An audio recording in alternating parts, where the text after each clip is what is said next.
একটি গড় যেন বাকি না থাকে তাহলে শিশুর ভোট আমরা চাই নাই। আপনারা বলতে পারেন আমাদের এত ভোটের দরকার কি? দরকার আছে। এমপি নির্বাচনের পরিষদ নয়, আমরা ভোটের মাধ্যমে তারেক জিয়ার কাছ থেকে মন্ত্রিত্ব আদায় করবো। ভাইরা আমার, আপনারা আমাদের প্রার্থী জনতা এসআর খান চৌধুরী সম্বন্ধে সবাই জানেন, আমি নতুন করে কিছু বলতে চাই না। উনি প্রতিষ্ঠিত হয়ে বৈজ্ঞানিক হয়ে আপনাদের কাছে এসেছেন, প্রতিষ্ঠিত হয়ে এসেছেন, প্রতিষ্ঠিত হওয়ার জন্য আসে নাই।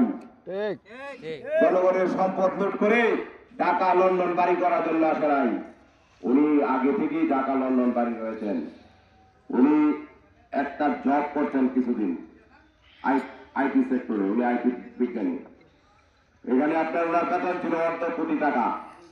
এই আরাম আয়েসে জীবন দেখি ওনার বাবার প্রতিশ্রুতি রক্ষা করার স্বার্থে এই এলাকায় এসে আজকে জনগণের দ্বারের কাছে ভোট চেয়ে বেড়াচ্ছেন। আপনারা 12 তারিখ ভোটের বিপ্লব ঘটিয়ে তারেক রহমানকে এই আসনটি উপহার দিবেন কিনা হাত তুলে দেখান। সংগ্রামের সাথে বন্ধুরা, রাত্রে অনেক হয়ে গিয়েছে, আপনাদের সাথে কথা ছিল 8টায় আসবো।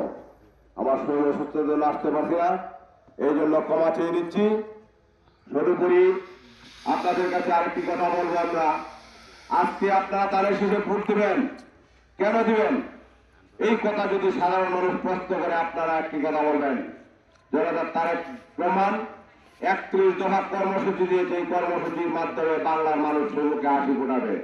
এর মধ্যে বিশেষ 2টি কর্মসূচি রয়েছেন, যে 2টি কর্মসূচির মধ্যে বাংলার নিবৃত্ত নিষ্পেষিত জনতা উপকৃত হবেন। এর মধ্যে রয়েছে একটি কৃষক কার্ড। এই কৃষক কার্ডের মাধ্যমে আপনারা কি পাবেন আপনারা নিশ্চয়ই জানেন।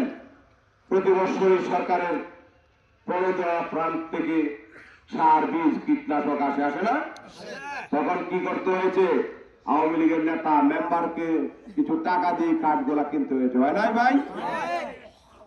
তারেক রহমান সুচিন্তিত চিন্তা ভাবনা করেই এই প্রণোদনার প্যাকেজ চালু করেছেন। আপনাদেরকে কৃষক কার্ড দিবে। এই কৃষক কার্ডের মাধ্যমে আমাদের কাছে আপনাদের আসতে হবে না। এই বুলবুল সাহেব বলেন আর বিল্লাল সাহেব বলেন, বাবুল সাহেব বলেন, বাবুল সাহেব বলেন, কারো কাছে যেতে হবে না। এই কার্ডের মাধ্যমে আপনারা কার্ডকে কৃষি অফিসে যাবেন।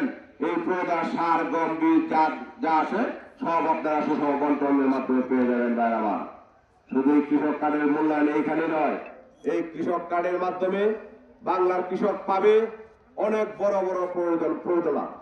আজকে আপনারা জানেন এই যে ধান কাটে মেশিন, এটা কি বলে জানেন? হারভেস্টার। জানেন কি হারভেস্টার? একটা হারভেস্টারের দাম হলো 40 লক্ষ টাকা।